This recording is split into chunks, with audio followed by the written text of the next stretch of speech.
What's up, Leafs fans, and welcome to Leafs Digest. It's Sunday, November 7th, and we are just coming off of a massive victory where the Toronto Maple Leafs defeated the Boston Bruins, their rivals, Saturday Night Hockey 5-2, where Jack Campbell was an absolute stud. And the secondary story on that point is that the big four, the core four of this team, absolutely lit it up, were all over the score sheet, and have now scored 13 consecutive goals for this Toronto Maple Leafs team.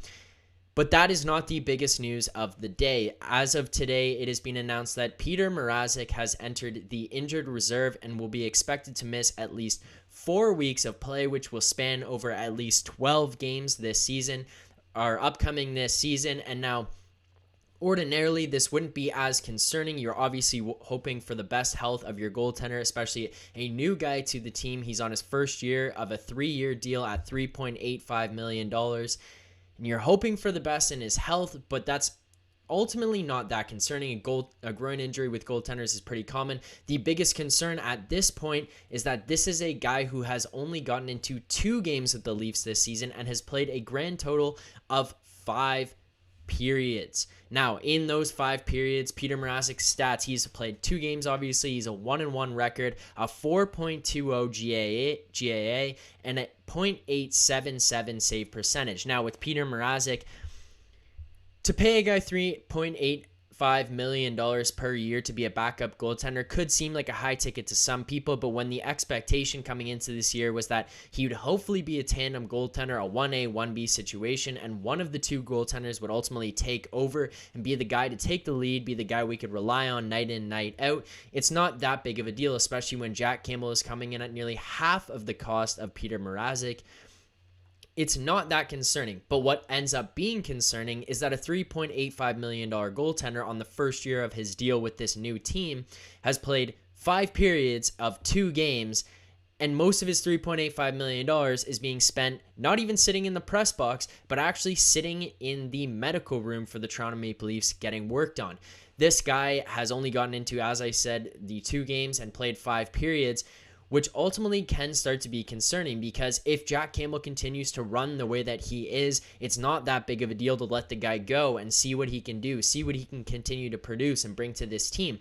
This is a guy that has only played 26 games at most in the NHL throughout his career, so it's going to be an absolute stretch to see how far he can go, what kind of load he can take, especially when he is a goalie himself who has been injury prone. Now, for the backup goaltender to come in here, or the tandem goaltender, however you prefer to look at it, and be a guy who's now also injury prone, he's on the injured reserve, it's a little bit more concerning. The questions start to arise. What happens if Jack Campbell goes down? What happens if Jack Campbell plays poor games, plays consecutive poor games? That's when things get a little bit more concerning, especially when we look into the depth of this Toronto Maple Leafs goaltending situation. We look at Michael Hutchison, who we all as Leafs fans, as Leafs media, are concerned about his ability to perform on the ice. This is a guy who often comes in and lets in poor, weak goals, poor timed goals. He can let in a lot of goals in a short amount of time. And then the other problem with Michael Hutchison is that he's very, very unreliable for a record. This guy can't come up with a save, and you're normally expecting your backup goaltender to go in there and keep you around 500. He typically has slotted in below a 500 record with this Leafs team. Now, as I mentioned, Jack Campbell has been an absolute stud this season, and he's a guy that you'd love to continue to keep into that net and not have to worry about things. But here's where the problem arises, and let me run this down for you. So for the next 4 weeks that Petr Mrazek is expected to be out for this Leafs team, you're looking at about 12 games that he's going to miss, and over that course of 12 games, it's likely that Jack Campbell will bear most of the load of these games that's going to have to be played. But where the biggest problems come in is the back-to-backs. Over these next 12 games for the next 4 weeks, there are 2 sets of back-to-backs for this team. Friday, November 12th versus the Calgary Flames is followed up by Saturday, November 13th in Buffalo. Now, Buffalo hasn't been that great of a team, but if you're wanting to win games, if you're wanting to have your best goaltender play against the tougher teams and win those points, you're likely looking at a situation where you put Jack Campbell in against Calgary on the Friday, and then probably following it up with Michael Hutchison on the Saturday if Hutchison does happen to be the goalie that the Leafs bring. Now, the Leafs did recall Joseph Woll. We will see what plays out there. If they send him back down, if they bring up Hutchison, I personally do not know what the reason was behind the Joseph Woll recall. If they are expecting him to actually get a chance to start, if they're expecting to put him into the net, I think it's a little bit unlikely considering he hasn't played that well with the Marlies since he's been there. His numbers are kind of poor, especially considering the fact that he's on a decent team with that Marlies team. But we will see how things pan out and if there's any announcements made over the next little while regarding which goaltender will be the one to go. But it is Joseph Woll up right now. I just personally expect that Hutchison will be the guy, especially considering he has NHL experience. But I will touch on Joseph Woll a little bit later and what it could mean for this Leafs team. So now continuing on here with the schedule, they follow up that Saturday game with a Tuesday game versus Nashville. They stay at home again following the Thursday, 2 days later against the New York Rangers. This is a situation we could continue to see Jack Campbell run off some games. The other point is that these goaltenders, these guys, these professional athletes, they are typically creatures of habit, and I think it applies a lot more to goaltenders. These guys, once they get in a rhythm, they want to keep going. They want to keep playing.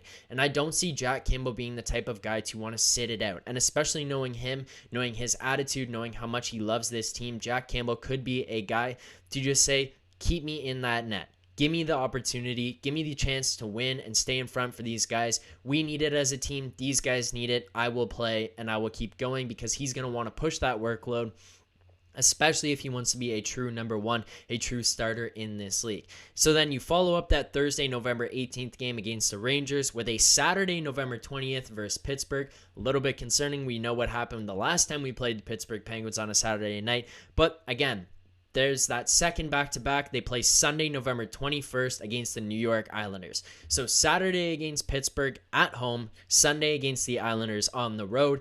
You're probably looking at a situation there where you get Campbell in on the Saturday if he wants to go 3-4 continuous games, or you end up with Hutchison on the Saturday, Campbell on the Sunday. Depends on how they want to flop that one, but you're likely looking at a situation where a backup goaltender has to go in.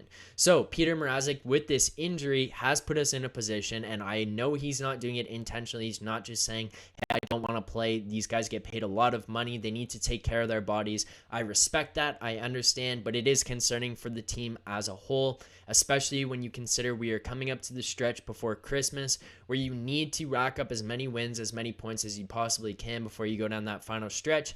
And now we are back in the Atlantic. Things are a lot tougher. Things are a lot tighter. Every point matters, and to risk a situation of putting Michael Hutchison or a new goaltender in Joseph Woll in the net is a little bit concerning. We'll see how this plays out. I'm not expecting Jack Campbell to take that many games off. I think he's going to take as much of this load as he can. He's going to continue to stay in as the starter. And if he continues to play as well as he's been playing, he deserves to continue to go into that net. Now, where I want to touch on here is that the Leafs have recalled Joseph Woll. One of the biggest knocks that we've had with this Leafs organization is that they have lacked in goaltending depth in their drafting of goaltenders, especially since Kyle Dubas has been here. It's been almost a lifelong thing, but I think while he's been here, we've seen a lot more situations where we've drafted goalies who are either very, very far away or they are guys who get injured. Joseph Woll and Ian Scott have both suffered some injuries over the last little while that have held them out with the Marlies. Ian Scott specifically has been on the injured reserve since the start of the season this year, has not played a single game, hasn't even been with the Marlies at all. Joseph Woll has suffered injuries in the past. We even saw a situation where he got injured that kind of led to a situation where we had to actually end up calling up or signing the amateur tryout offer for Alex Bishop, the goaltender from U of T. Great story for him. He luckily does not have to play, but we also end up in that tight jam of that situation, even involving the cap there. Maybe this is the time where we need to see what Joseph Woll can do in the big club. Now, I mentioned earlier in this show that we've seen his numbers in the minors and they have not been great. They haven't been. Those things can change when you go to a pro club, as weird as it may sound. Now, when Joseph Woll ends up hopping up there and playing with the big club, they can oftentimes that they end up playing with a little bit more confidence, even as strange as that may be, because they can be anxious, they could be maybe a little nervous about playing with the big club and facing things differently, but they could have a little more confidence in the fact that this team's giving me a shot and I've got a better team in front of me. So I personally think we kind of need to give Joseph Woll a shot. And my reasoning, as poor as it may be, is for no reason other than I don't want to see Michael Hutchison in net. I don't want to see Hutch go in net for this team. With Mrazek being out, we are forced into a situation where someone other than Campbell is going to have to play games at some point because he cannot shoulder all of these games. He cannot take on all of these back-to-backs. It's not fair to him. It's a little bit concerning for his own personal health and actual how he holds up physically throughout this beginning of the season here if he ends up having to go in so often. I don't find it to be a problem if he plays maybe, let's say, 9, 10 of these upcoming 12 games. If he feels confident, if he feels healthy enough, if he feels like he isn't as fatigued to be able to get into those games. But when it turns to a back-to-back situation where you really don't want to injure the guy, you don't want to wear him out, you're probably going to end up having to throw someone in there. I would rather it be Joseph Woll and see what he can do. That's just where I'm coming from on this. Because I look at a situation where Michael Hutchison could be the guy that goes in there. I have no confidence in him. I don't like what Michael Hutchison has done with this team in the past, what he's done with this team this year. His stats are poor. He loses games a lot. The team looks shaky in front of him.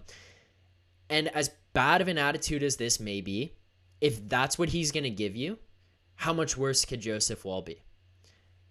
Maybe a lot worse, but we need to find that out. And the one thing I will relate this to is Timothy Liljegren. We had no idea really what Timothy Liljegren could be as an NHL defenseman until we gave him the shot. We put him in there on a regular basis. And we said, what can you do in the NHL? And now we're looking at this as a D pair with him and Rasmus Sandin that you cannot break up. They need to play every night because we love Timothy Liljegren and Rasmus Sandin. Now Joseph Woll may have one incredible start and then crap the bed after the fact, and we're like, what were we thinking? Get rid of this guy. He may come in and play one poor game and then have a really good game the next game, and then we're still kind of sitting here wondering. But until we see him transition, until we see him get that opportunity, we don't know. I want to see Joseph Woll hop in net here. Ian Scott is not an option. He's on the injured reserve. He's been on the injured reserve this whole season thus far. Maybe he gets back sometime soon. I don't really know the nature of his injury there or how long he'll be out for, but I just don't want to see Michael Hutchison. That's where I come from. I have no faith in Michael Hutchison, and if I have no faith in that guy, I would much rather see a guy that we don't know anything about, and it could go just as poorly, maybe a little bit better, if Joseph Woll goes in that net over Michael Hutchison, and then we can start to learn about him and what he can bring. But we'll see how that goes. I just have no faith in Michael Hutchison. As far as Petr Mrazek goes, this is a little bit concerning. Hopefully this injury does not continue to nag him. He has 2 more years left on this deal after this at $3.85 per. That is a big ticket for a guy who's not even playing in this lineup, who's not even sitting on this bench. And if you're going to pay $3.85 mil for a backup, sure, it's a little bit expensive, but as long as he's sitting on the bench, as long as he's there to back up Campbell when need be, it's not that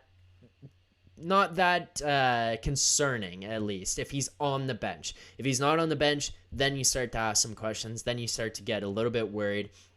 But hopefully he can sort out this injury, take the time that he needs over the next 4 weeks. If he needs a little bit more time, so be it. Hopefully he takes that, recovers his body, gets back to 100%, and comes back and can actually get into some games, play more than 2, and lower that GAA from a 4.2 and up that save percentage, figure some things back out, and be a steady backup to Jack Campbell as this guy continues to be an elite goaltender this season, continuing off from what he did last year.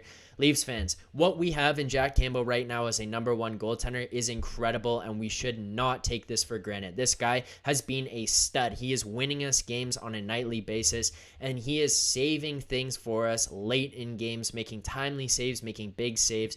But when Jack Campbell's not in net, that's when things are getting a little hairy. That's when it gets a little bit concerning, and you start to sweat as a Leafs fan sitting at home going, oh my God, is Michael Hutchison going to have to go back in there? Well, I'm here to say I hope Joseph Woll goes in. We don't really know. I will put out another video as we get more updates. But until that point, Leafs fans, let's keep enjoying what Jack Campbell brings to this team. I'm imagining he'll get a bunch of starts over the next little while. We'll get to see him continue to be a complete rock star in net. As long as he's in there, I feel confident, I have faith, and I think you guys should keep believing as well.